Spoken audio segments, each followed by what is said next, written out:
मैं अपनी mind power से अपने हाथ में मौजूद इन नेल्स को बगैर किसी फोर्स के ग्रेविटी के अगेंस्ट खड़ा कर सकता हूं। आप सोच रहे होंगे कि ऐसा कैसे हो सकता है।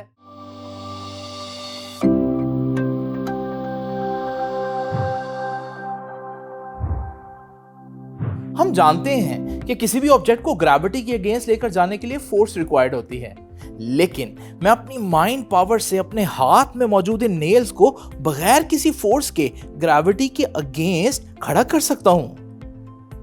आप सोच रहे होंगे कि ऐसा कैसे हो सकता है। To understand this we first need to understand the concept of magnetic field. दिखने में एक आम सा मटेरियल है, लेकिन इसमें एक खास बात है, ये दूसरे ऑब्जेक्ट्स को टच किए बगैर दूर से ही फोर्स अप्लाई कर सकता है। इस डिस्टेंट फोर्स को एक्सप्लेन करने का मेरे पास एक तरीका है कि मैं इस मटेरियल के गिर्द एक फील्ड इमेजिन करूं। ये मटेरियल भले इस ऑब्जेक्ट को टच नहीं कर रहा, लेकिन इसका फील्ड इस तक जरूर पहुंच रहा है और इस वजह से ये इसको रिस्पॉन्ड कर रहा है। ऐसे मटेरियल्स को हम मैग्नेट्स कहते हैं और इनके गिर्द मौजूद ये फील्ड मैग्नेटिक फील्ड कहलाता है। और ये मटेरियल जो इस मैग्नेटिक फील्ड को रिस्पॉन्ड कर रहा है, इन्हें हम मैग्नेटिक कंपास कहते हैं। लेकिन यहाँ एक और इंपॉर्टेंट बात भी नोट करने वाली है। अभी मैग्नेट का ये एंड इस कंपास के रेड एंड को अटैच कर रहा है, लेकिन अगर मैग्नेट को फ्लिप कर दिया जाए तो ये कंपास के ऑपोजिट एंड को अटैच करना शुरू कर देता है।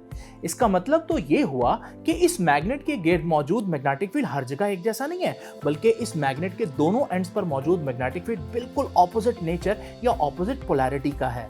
इसलिए हम कहते हैं कि मैग्नेट्स मोनोपोल्स नहीं बल्कि डायपोल्स होते हैं और मैग्नेट के इन दोनों पोल्स को हम नॉर्थ और साउथ का नाम भी देते हैं।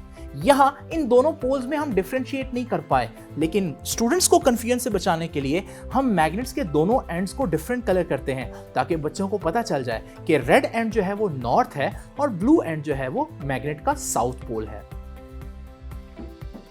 मैग्नेटिक फील्ड को इस तरह से रिप्रेजेंट करना कोई अच्छा तरीका नहीं है, क्योंकि इससे आप ये नहीं बता सकते कि कहाँ मैग्नेटिक फील्ड स्ट्रांग है और कहाँ वीक है।